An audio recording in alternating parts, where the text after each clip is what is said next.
Hello and welcome back to Spin Your Jaw. This week we're joined by elite boxer Ella Harris. She boxes at light flyweight and currently has 16 fights under her belt. She boxes from Miguel's gym in Brixton and she is the girls squad captain of an ever-growing group of women. Hey Ella, lovely to finally meet you, even if it's kind of under these weird circumstances, but thank you so much for joining us. How's lockdown been for you? Hey, good to meet you too. Thanks for having me. I've actually been doing all right, you know. When they announced it, I was like, oh my God, I'm not going to survive without sparring in the gym. But I've managed to hoard a good amount of training kit. And yeah, it's kind of actually gone quite fast. Like I have moments where I want to cry because I miss competing that much. How's your training been going? Yeah, I've actually been managing to do like probably 80% of what I normally do. Obviously I can't spar or do pads, but other than that, it's been pretty good. When everyone else was like hoarding loo roll, I was running around getting gym kit, so I bought a cheap exercise bike that was set up. I got like some weights and stuff that I borrowed from the gym. I bought like kettlebell and resistance bands and a med ball. So really I can do pretty much most stuff. Well, you're well equipped. That is some good organisation. So I was quite shocked when I found out about this. So for the benefit of everybody at home, could you please tell them the situation with your neighbours? I've got like a punch bag that I've hung up outside the house, but some people were not very happy about the noise from it, especially when I was doing like interval rounds on the bag and making quite a lot of noise. There was a bit of a standoff about if that was an appropriate activity. So we've had to do some adjustments to timing and amount of noise I've made.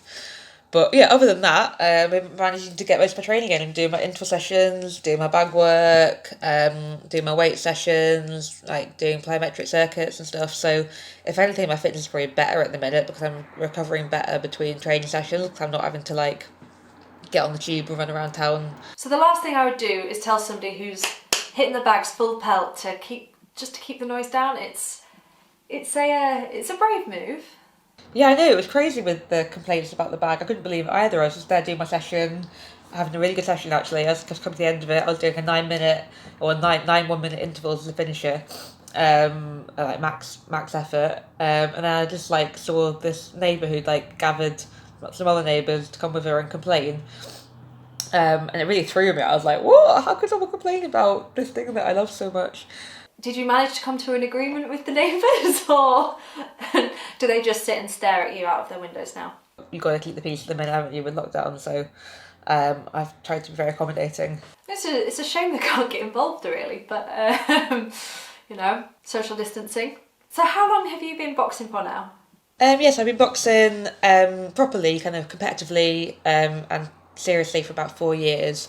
I started with 2 white collar fights and I went into the amateurs after that. But before that I was training more casually. I used to go to like a kind of community gym at first, just like every now and then, kind of once a month kind of thing, and then slowly I realised I really loved it and got into it more seriously. And what's your record currently? I can't exactly remember, to be honest, but I'm pretty sure I've had 16, 11. This is my first season at elite level, and my first 3 elite fights were all quite brutal because I boxed 3 girls in a row who represent their countries. Yeah, that is a brutal induction to the elites, but what an experience to be able to look back on. So any plans to go pro? Yeah, I think in terms of going pro, I'd love to go pro, but I'd like to see where I can get to with ABA boxing first. So my ambition is to get onto the England squad and to win the elites. So I'm going to give myself obviously a bit of time to try and achieve that. So I'm kind of thinking if I do maybe like 3 more years in the amateurs and then see where I'm at, and then think about going pro if I've achieved what I want to achieve. Yeah, to kind of max out and see what you can achieve before going any further. That's a good goal. So to get that goal, what's your favourite drill? Recently I've been doing a lot of work shadow boxing around a cone. So my coach got me to do a cool drill where I boxed around a cone, or shadow boxed around a cone for 3 minutes, and then he analysed it and drew these amazing diagrams that are really kind of intricate about how much I'm moving in each direction and whether or not I'm moving while punching or just moving. And we worked out that whereas I kind of tend to move going right without throwing anything, I tend to punch more going left. So I'm trying to rectify that. You were due to compete in the elites. What happened? So it's all a bit surreal. We're kind of there ready to go on weight, all tapered and ready for anything, and then just postponed. They're talking about maybe rearranging it for September, October time, because obviously if it gets too late, it then pushes into next year's. So after all that training and all that hard work that you guys put in, how did that affect you when that got cancelled? Yeah, I mean, it was awful. Like, mentally, it was awful. It was just, as I said, it was just surreal at the start. We had this really weird, like, last night in the gym where we just couldn't focus because it was all so weird, and not knowing how long we'd be out of the gym for, not knowing what was going to happen with the elites being postponed. Yeah, it was like, I mean, I still feel disorientated by it, to kind of think about what I would have been doing. The one kind of redeeming thing about this is that at least it's the same for everybody. So it's awful to put so much effort and time and kind of thought into something and then it to get just delayed indefinitely like this. But I think there's a kind of solidarity in it, and as a boxing community, it's kind of made people sort of even more committed to the sport, and kind of everyone's kind of realised how much they love it. So you are the captain of the girls' squad at your gym, and I'm so happy that more and more women are finding themselves in the ring. How does sparring work at your gym with your numbers? Yeah, it's great that the girls' squad's growing. It's really exciting. But yeah, we spar as a girls' squad. We try and get some ring time just kind of like set aside. But as it happens, like apart from Ali at 51, most of the girls in our squad are quite a bit heavier.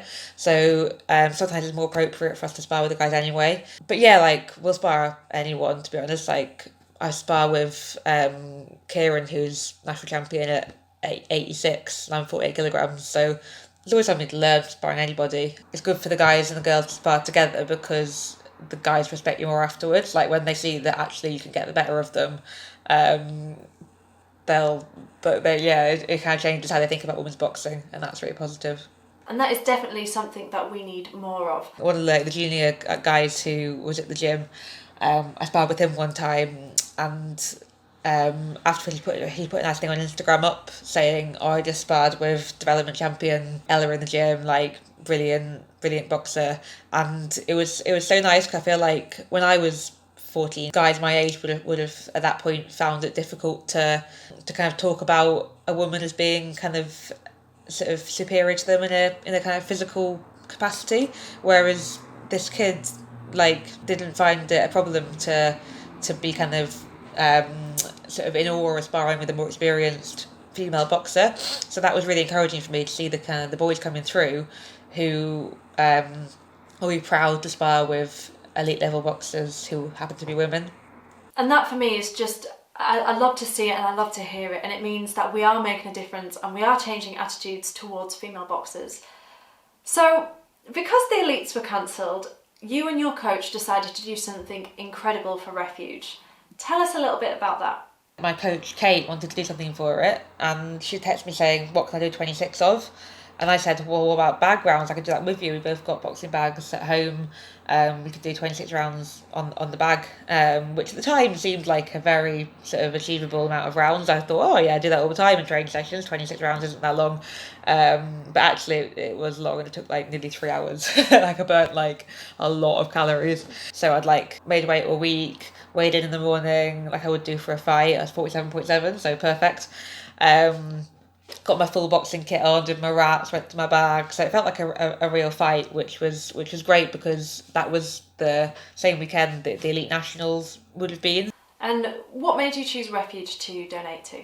We chose to raise money for Refuge because obviously domestic violence has been a major issue under lockdown. So there's been an increased volume of calls to helplines. More women are obviously facing violent situations at home and unable to get out of that in the ways that would normally be easier for them. And I guess as female boxers, we're kind of tuned in to the kind of oppression of women in other areas. So obviously female boxers had to fight for a long time for their right to compete. It wasn't until 1997 that women were allowed to compete in the ABAs. So I guess like oppression of women in any form is something that we're very aware of and really committed to addressing. And you've raised over £2,000 so far, which is incredible. So a huge well done to you and Kate.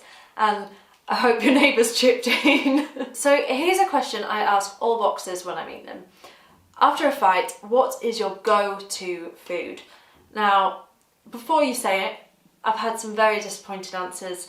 One boxer told me that he just had a cookie, which I don't know about you, but I've never ever been able to just eat one cookie and not a whole pack, so very disappointed about that.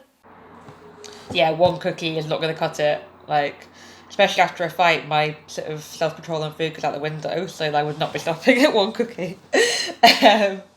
But yeah, go-to meal after a fight. I mean, I've got a reputation for being a bit of a Nutella fiend. So like, after our recent tournament, one of my teammates, Francesca, bought me a kilogram jar of Nutella, which is a dangerous thing to have in your cupboard. So I'm trying to like wean myself off that because it's really bad, I think, for rainforests and stuff because there's lots of palm oil in it. So that's a good reason not to eat it. But also, it's obviously going to make you very not on weight. You need to try, and you guys at home should go and try. Bread, Nutella, sweet cinnamon, bread, roll it up, stick it in your frying pan. It's like a roll of Nutella delicious goodness. It's just, oh, top tier. Sandwich? Would you call it a sandwich? I really wish you hadn't told me that Nutella thing, because I'm going to definitely eat that like every day for the next for all the days left of lockdown. Let's just say I'm very grateful that I don't have to make weight for anything right now. But over the next, let's say, 5 years, what do you want to see for women's boxing? So I think in terms of what I want to see for women's boxing, I think it's already heading in a really positive direction. I think in London, we're lucky to have Terry Kelly, who's really been at the forefront of pushing female boxing. So there's sparring events for women, there's the organisers, women's only evenings of bouts. So there's been a lot of kind of like positive work already going in from various people and from the boxing community to kind of push women's boxing forward. And you can also see that there's a lot more younger girls coming through. So that'll be really important because at the moment at senior level there's a kind of not that many girls in a lot of categories, so it could be hard to get fights. So I think that's really positive that will change as the younger girls start coming through to senior ranks.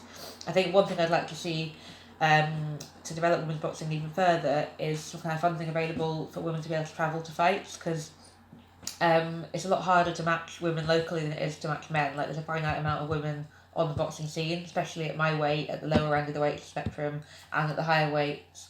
It can be difficult to find people to fight. There's a kind of limited amount of people just available at the right level and weight. So it's important to be able to travel to get fights, be that nationally or internationally even. Definitely. And Terry Kelly, I know, works tirelessly to promote women's boxing, and she does so much amazing work for women in sport. So if you don't follow This Girl Can Box on Instagram, go follow it after this video. I also think it'd be great to have more recognition of women's boxing in the media and in the press. So what you're doing is really important, obviously, as part of that, interviewing female boxers. Also, it was great that the Women's Winter Box Cup that I competed in December was live streamed on the BBC and was on iPlayer after that for a few weeks. So that was so positive. Like, to turn on my TV at home and see myself boxing was like, whoa. But what a good thing for women's boxing to have women from all kind of levels shown on national TV like that. So yeah, it's a really exciting time to think to be a woman in boxing. It's really starting to break through, and there's kind of more respect, I think, gathering from the male boxers as well about female boxing. People's opinions are changing, more girls are boxing from a younger age, and there's more females being signed. It's all really, really positive stuff.